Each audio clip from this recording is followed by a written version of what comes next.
The real theft wasn't the ring. It was the dignity stolen in plain sight, and the surprise waiting in silence. What if the person being humiliated in the lobby wasn't just a housekeeper, but the hidden owner of everything beneath the marble? They say theft is a crime of stealth, but sometimes the loudest theft in the room isn't the ring that goes missing. It's the way a woman's worth gets pocketed in front of a crowd too polite to say a word. This story didn't begin with a break-in. It began with a glare across a hotel lobby so polished it reflected everything except justice. The Ellington Grand didn't just shine, it shimmered with the illusion that manners could cover malice, and right in the center of it stood two women. One moved like breath through marble, the other stomped like she owned the oxygen. Leave a comment below to let us know where you are watching from. And if you like fascinating stories like this, don't forget to hit that subscribe button, because tomorrow we have another incredible story, and there are many surprises waiting for you in the next parts. Ruth Ellington had walked these halls longer than most guests had kept their marriages. She moved with the poise of someone who didn't ask for space. She earned it through quiet repetition, through dignity that didn't demand attention but deserved it.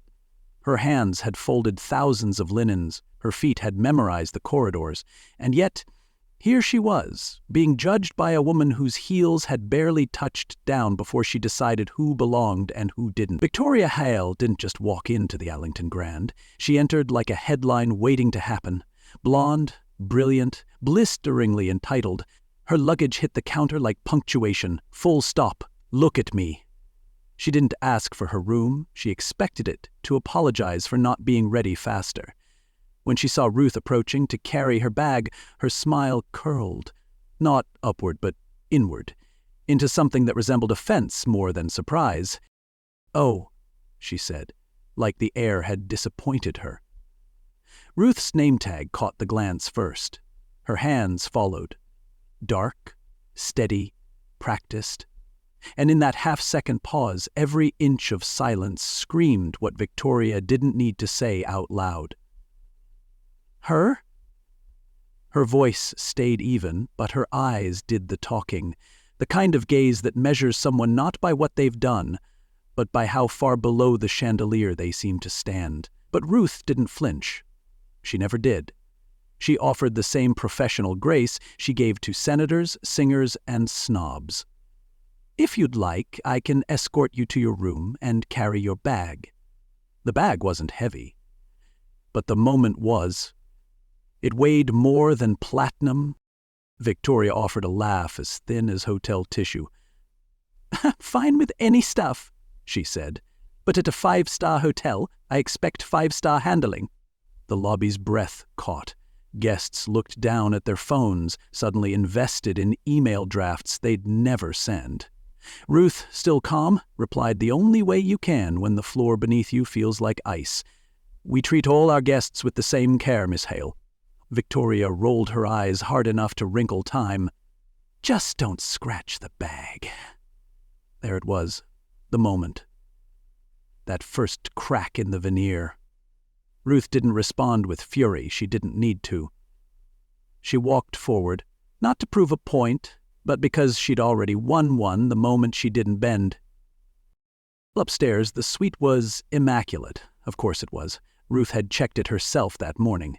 But Victoria moved through it like a bloodhound who'd been told something was wrong and now had to find the scent to justify the suspicion. "Did you touch the minibar?" she asked sharply. "No, ma'am." The air changed, not with temperature, but with temperature control. "It's freezing in here. Fix it!" Ruth stepped forward. He adjusted the thermostat. The silence between them filled up like a storm cloud.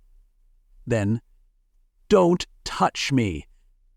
The words exploded like glass dropped on marble. Ruth froze. Not in fear, but in calculation. She had heard that tone before.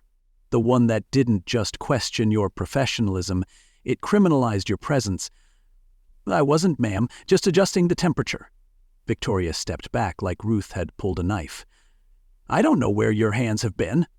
And just like that, Perception tried to rewrite truth in real time. Ruth didn't raise her voice. She didn't defend herself with tears. She simply said, "Would you like me to call another staff member to assist you, Ms. Hale?" Victoria scoffed, waved her off, and muttered something that sounded like accusation dipped in sugar. Ruth finished her service, adjusted a rug corner that had shifted, and walked out. Not fast, not slow, just right. But what Victoria didn't know, what she couldn't know, was that Ruth didn't just work at the Ellington Grand. She owned it. And this wasn't going to end with a Yelp review. It was going to end with a reckoning, because when someone whispers injustice in a room full of chandeliers, someone else always hears it. The question isn't if it echoes. The question is who's brave enough to follow the sound. The suite was silent, but the air wasn't still. It was the kind of stillness that held judgment, not peace.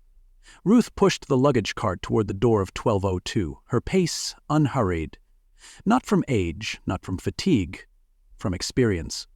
She'd learned that walking slowly gave others time to expose who they really were.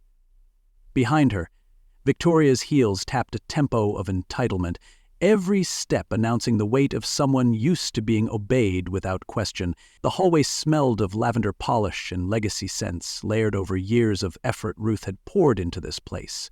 But Victoria smelled something else. She smelled discomfort, and she wasn't used to being the one who had to carry it. Ruth unlocked the door and stepped in first, glancing around with eyes that had memorized the shape of every baseboard, every shadow that might cast suspicion in a guest's mind. She moved the luggage cart beside the closet, adjusted the corner of a bath mat, then folded her hands with the quiet posture of someone who didn't need to explain how much she noticed. Victoria didn't speak at first. She roamed, circling the suite like a cat looking for dust, a flaw, a reason to hiss. She ran a finger along the minibar handle and glanced at Ruth sideways. "Did you touch anything in here?" Not a question, a trigger, cloaked in civility. Ruth met her eyes. "No, ma'am." The thermostat beeped as Victoria jabbed at it. "It's freezing," she snapped. "Fix it." Ruth walked over, adjusted the temperature by 2 degrees. Didn't speak. Didn't flinch. Until Victoria recoiled, sharply. "Don't touch me." The phrase landed louder than it should have, because it wasn't just about proximity. It was about presumption. Ruth stepped back, hands now folded again in front of her. Calm, but not indifferent. Measured, but not submissive. "I wasn't, ma'am. Just adjusting the temperature." Victoria's eyes narrowed. "I don't know where your hands have been." That's when it changed. The suite was no longer just a room, it was a courtroom, and every polite word Ruth had said now hung in the air like evidence. Victoria turned it all into performance, her tone sharp, her disgust surgical. "All that yes ma'am, no ma'am, you think I don't hear the sarcasm under it?" Ruth didn't answer, because she knew the truth. Respect is only seen as fake when the receiver believes it's undeserved. She bent down to fix the edge of the rug, just slightly curled from a previous guest. Details mattered to Ruth. It was how she had built her reputation, not by arguing, but by letting consistency outlive contempt. When she stood again, Victoria was closer. Perfume sharp in the air, words sharper still. "You people always act like manners make up for everything." Ruth didn't respond. Not because she couldn't, because she chose not to. Her silence wasn't surrender, it was control. Every accusation starts as a whisper behind a closed door. Victoria didn't yell, she didn't need to. Her tone was calibrated for plausible deniability. Ruth heard it all the same. Every syllable coated in supremacy. The sting wasn't in what was said, it was in what wasn't. It was in the way Victoria rolled her eyes when Ruth mentioned the champagne in the fridge, the way she paused when Ruth opened the closet to place the bag, as if she expected something to go missing. The way she watched her, not like a person offering help, but like a potential liability waiting to be reported. Ruth had carried luggage heavier than Victoria's before, But nothing weighed more than the kind of woman who believes eye contact is confrontation. She stood at the door, hands still, voice even. "If you need anything else, just call the desk." Victoria didn't say thank you, just dismissed her with a glance. Ruth stepped out, pulled the door gently behind her, the brass handle cool in her palm. The hallway welcomed her back with its silence. She didn't need to look back. She had already seen everything. That wasn't just a guest. That was a storm dressed in silk. And storms like that didn't scream at first. They whispered. They simmered. Then they spun. But Ruth didn't flinch. She couldn't afford to. Not anymore. She'd cracked before. Years ago, when a guest had thrown a towel at her feet because it had a single hair on it. When someone once accused her of pocketing a cufflink that later turned up in their own jacket. When she'd been told to enter a room with gloves on, just in case. And each time she'd learned to absorb the blow, patch the crack, walk forward. Because healing doesn't come when someone apologizes, it comes when you refuse to become what they accuse you of. Ruth reached the service hallway, nodded at a colleague, and clocked out for the afternoon. Her shift was over. But the story wasn't. It had only just started, and tomorrow the suite of assumptions would turn into a courtroom built on security footage and a truth too heavy for privilege to carry. The lobby didn't expect to be a stage that morning, but that's what Victoria turned it into. One sharp voice slicing through the velvet air of the Ellington Grand like a blade. "My diamond ring is gone," she shouted, raising her hand not just to show the absence of jewelry, but to command attention. And she got it. Guests froze mid-conversation, lattes paused inches from lips, heads turning like dominoes. The marble floor caught her reflection. Loud, frantic, rehearsed. She wasn't just reporting a loss, she was delivering a verdict. "She was the last one in my room," Victoria declared. "That woman, the older black maid." She didn't say Ruth's name, though she'd read it off a name tag the day before. She didn't need to. She'd already painted the picture. Ruth stood near the side corridor, straight back and silent, in full uniform. No protest, no panic. Just a long breath held beneath her ribs, the kind she'd learned to carry like armor. The staff behind the desk shifted uneasily, trained smiles now frozen. They'd seen rude guests before. They'd heard entitlement spoken fluently. But this was different. This wasn't a complaint. It was a public accusation wrapped in entitlement and dipped in theater. Victoria wasn't just making noise. She was weaponizing it. "I want her fired. Today. And I want $5,000 reimbursed, or I'm calling the police and the press. Do you understand me?" Her voice rose like an alarm, but the only crime was the volume of her presumption. Ruth still hadn't said a word. She didn't need to. Her silence said everything. That this wasn't new. That she'd stood in this posture before, not just in this building, but in every institution that taught people like her to be twice as calm when wrongly accused. A young concierge stammered, "Miss Hale, if we could just—" But Victoria wasn't interested in moderation. "Don't you dare patronize me. That ring is worth more than her annual salary. Don't act like this is a misunderstanding." At that moment, Ruth stepped forward. Not to argue, to own the space she had already earned. "We can wait for the authorities," she said, voice steady. "I've got nothing to hide." And that's when the revolving doors spun again, ushering in something more powerful than panic. Presence. 2 uniformed officers stepped in first, scanning the scene. Behind them a man in plain clothes. Tall, broad-shouldered, confident without needing to announce it. Ruth didn't flinch when she saw him. Victoria didn't notice him at all, not yet. "Officers, over here," she called, waving as if she were hailing a cab instead of accusing a human being. "That's her. She's the one who was in my room. She stole my diamond ring. I want her arrested immediately." The plainclothes officer didn't rush. He walked forward slowly, deliberately, reading the room like a man who'd read many before. "Let's all step into the office," he said calmly, gesturing toward the private security room off the lobby. Victoria smirked, mistaking procedure for victory. "Good," she said. "Because I won't be silenced, you should know I have over 500,000 followers. I'm not just some customer." But when Ruth passed him on the way to the office, she simply nodded. "Eli," she said softly. And that's when everything shifted, because the man in the plain jacket, with the badge clipped to his belt and the calm steel in his eyes, was Chief Eli Ellington, head of the Charleston Police Department and Ruth Ellington's son. No one in the lobby spoke, but everyone felt it. The floor tilted. The balance of power began to shift, slowly, subtly, irreversibly. The crowd that had gathered didn't follow, but they leaned in, leaned on instinct, on tension, on the weight of what was happening. Ruth walked beside her son without touching him, without needing to explain. And Victoria followed, oblivious to the storm she had just handed the keys to, because she still believed the badge would protect her, not the woman she'd dragged into the spotlight. Inside the office, the room turned cold. Security screens blinked. The walls were bare. No art, no hospitality. Just truth, waiting in digital playback. Victoria sat first, already bracing herself to be believed.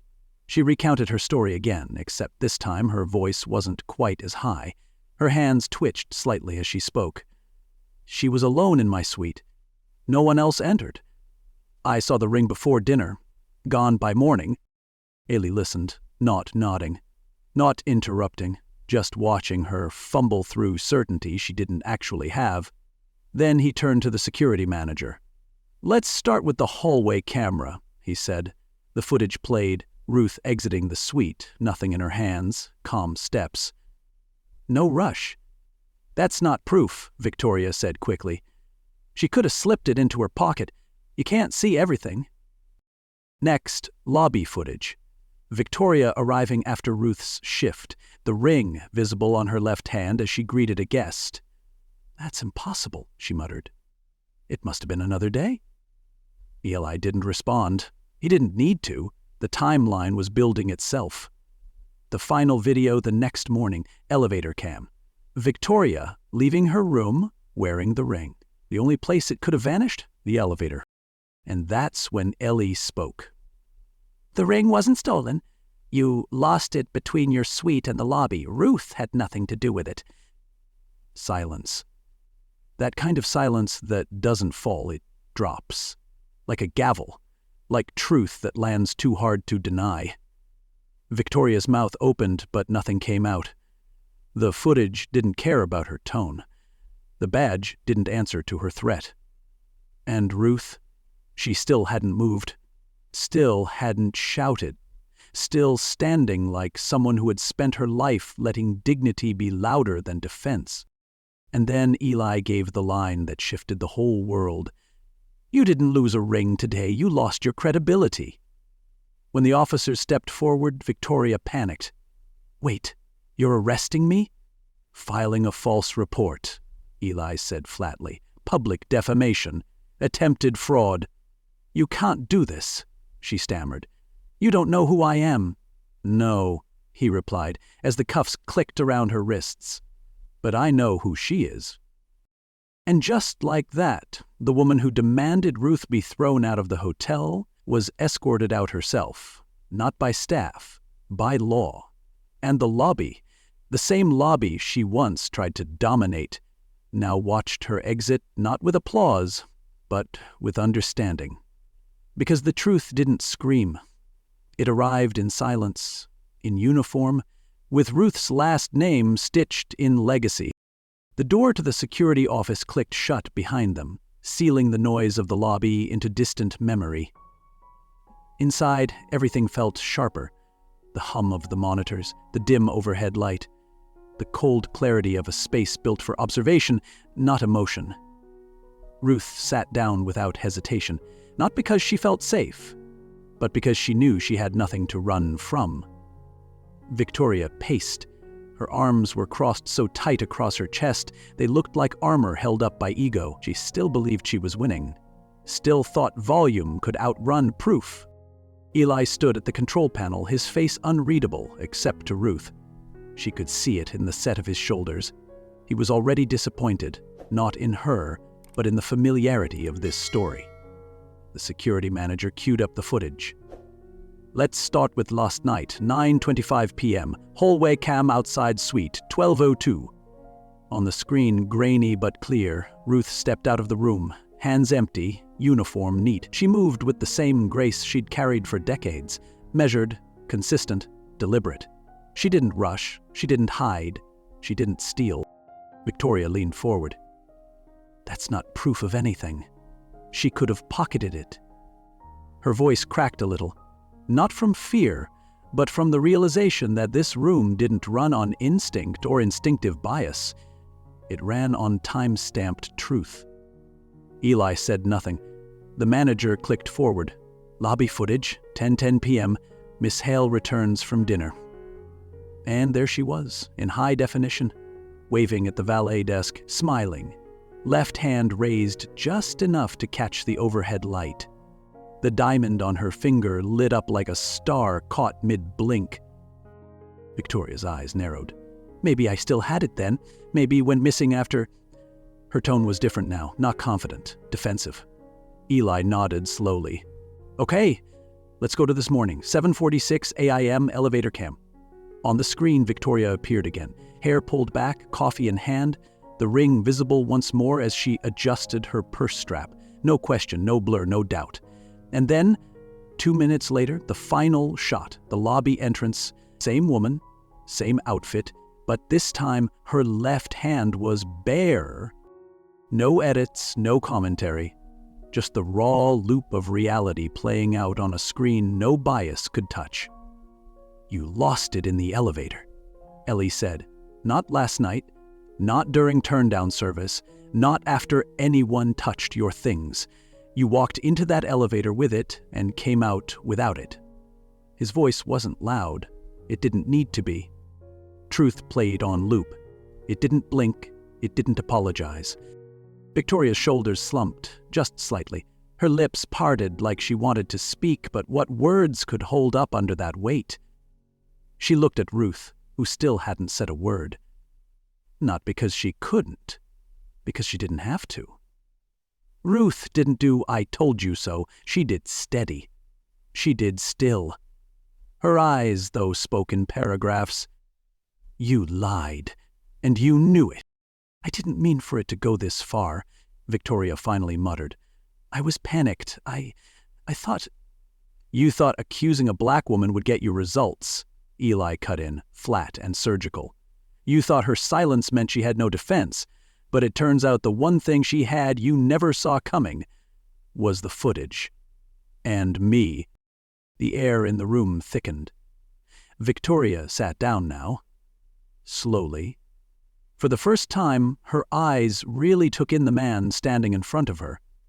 The badge. The last name. The line that she'd never realized she crossed until it snapped back like a whip. You're her son, she said softly. Yes, Eli replied. And I'm also the man you tried to manipulate with a lie. Victoria rubbed her temple, like the headache had just begun. But it had started the second she opened her mouth in that lobby. She just didn't know the receipt would arrive this fast. Look, I'll pay a fine, write an apology, I'll post about unconscious bias, This isn't a PR problem, Miss Hale, Eli interrupted. This is public defamation, false reporting, and attempted extortion. You didn't just make a mistake, you tried to weaponize a stereotype. There was nowhere left to look, nowhere left to blame. The cameras didn't lie. And Ruth, sitting so still, so unbothered, so impossibly dignified in the face of humiliation, had never once needed to shout. Because the truth had a better voice than that. It had timestamps, it had context, and most of all, it had patience. Eli took a breath. Here's what's going to happen. We'll notify the hotel's legal team. There will be charges filed. You'll be escorted from this property, and you'll never be allowed back. Victoria's voice was no longer raised. It was tiny. Please, I didn't know. No, Eli replied, turning toward the screen. You did. You just didn't think the truth would arrive before your story could settle in. The security manager stood. The playback stopped. The silence was louder than any siren. "And Ruth?" She stood, slowly, adjusted the edge of her sleeve, looked once at her son, then at the woman who had tried to destroy her with nothing more than volume. "Respect," she said quietly, "isn't something you demand when you're wrong. It's something you preserve when—" And she walked out. No victory lap, no dramatics, just that same calm step that had carried her through 100 storms before. And behind her, Victoria finally understood that the footage didn't flinch. But she did. The lobby had never been so still, not even at midnight.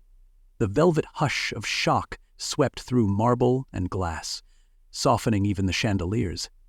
Victoria stood in the center of it all, her face pale, her poise unraveling thread by thread as the officers stepped toward her.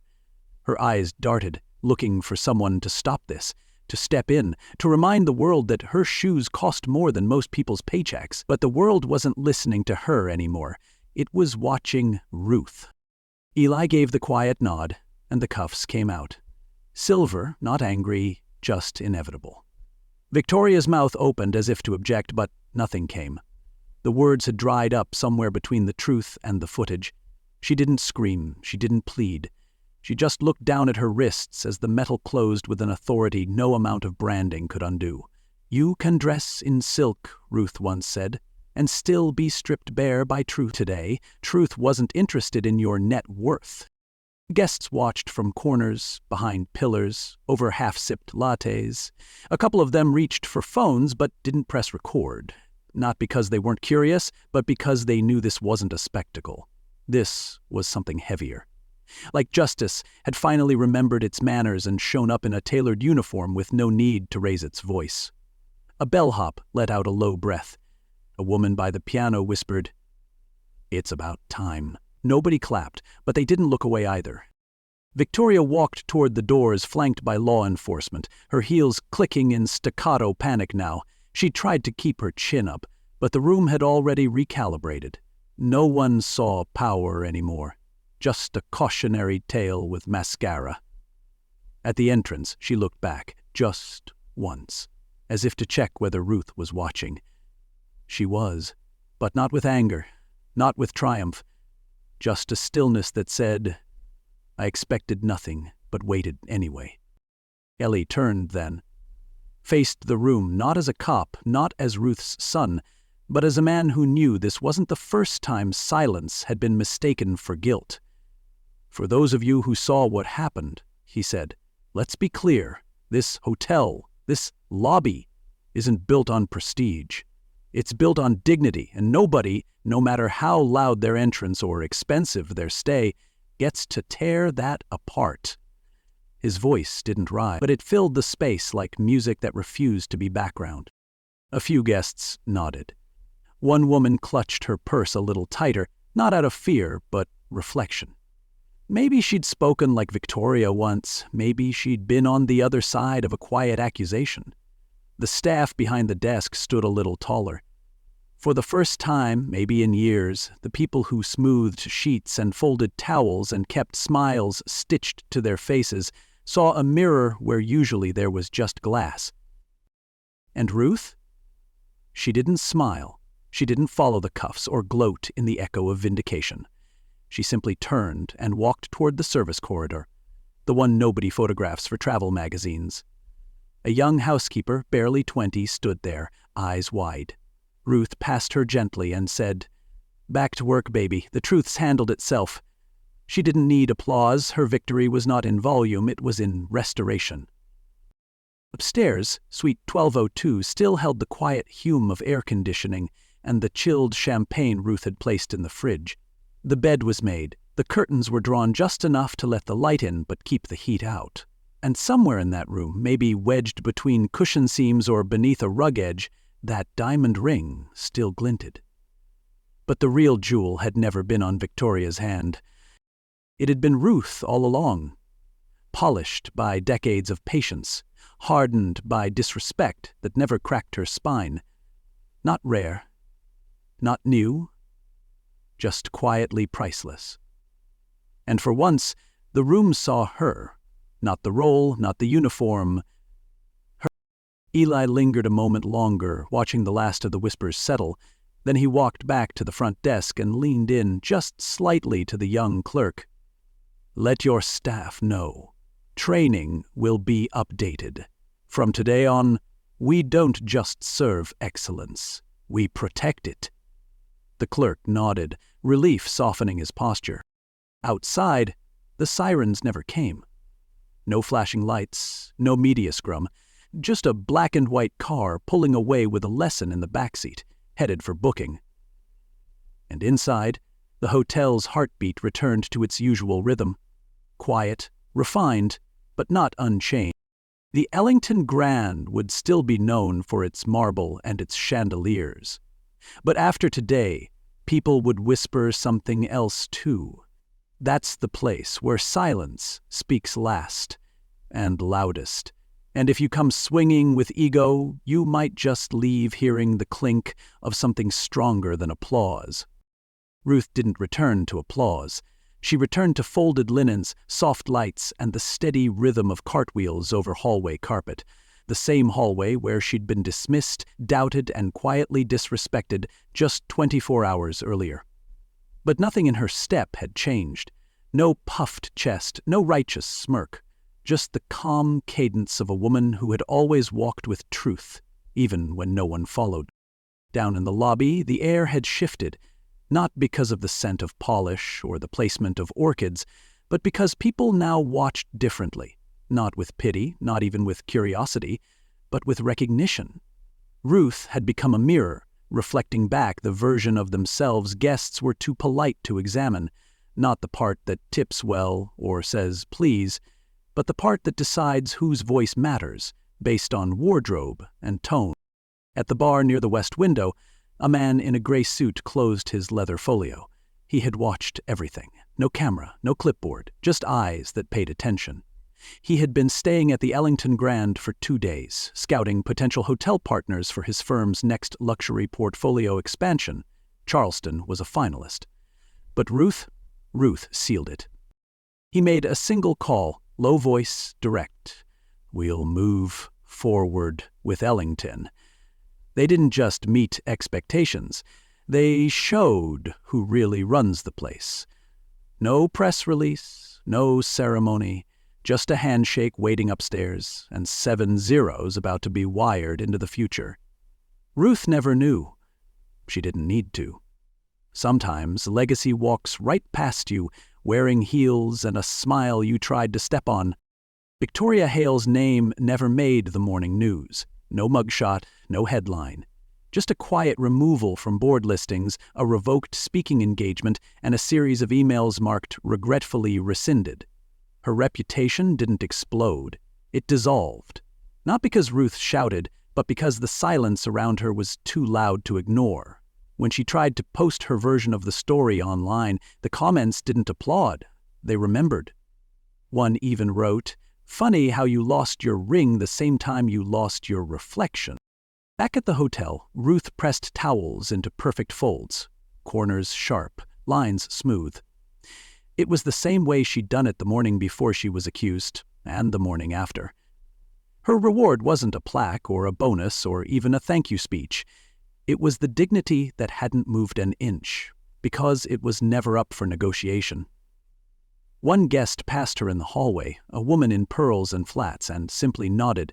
No words, just a gesture that said, "I saw." By the time lunch service ended, the staff had resumed their pace. The chandeliers glittered, as they always did, but in the employee lounge someone had scribbled on the whiteboard usually reserved for scheduling notes. In blue marker, it read, "Sometimes the most powerful protest is to keep folding towels when the world tries to wrinkle you." Ruth smiled at that. Not because it was poetic, but because it was precise. At the front desk, a new couple checked in. First-timers from Ohio, celebrating their anniversary. They asked if Ruth was available to give a quick hotel history tour they'd read about online. She politely declined and passed them to the concierge. She didn't need to be anyone's story. She'd already written hers. Later that evening, Eli stopped by. Not as chief. Not even as a son. just as someone who knew what it meant to witness quiet power. He brought her coffee, black, 2 sugars. No speech. Just sat on a bench nearby while she checked housekeeping logs. "People are still talking," he finally said. Ruth didn't look up. "They always do," she replied. He nodded. "Yeah, but now they're listening too." The two sat in silence for a while longer, not needing to fill the space. The moment didn't demand more. Then he stood and said, "You were right, Ma. You didn't need to raise your voice. The world just needed to lower its noise." And as he left, she returned to her checklist, initials neat beside each room completed. That was her rhythm. That was her revolution. So now it's your turn. Not to clap, not to quote, but to ask yourself, when you had the chance to speak truth, did you whisper or did you walk away with your head high? Because the lobby always remembers. And the ring? That was never the real story. The real story is about the woman who stayed steady, the silence that didn't mean surrender, and the walk away that changed everything. Leave a comment below to let us know where you are watching from. And if you like fascinating stories like this, don't forget to hit that subscribe button, because tomorrow we have another incredible story and there are many surprises waiting for you in the next parts.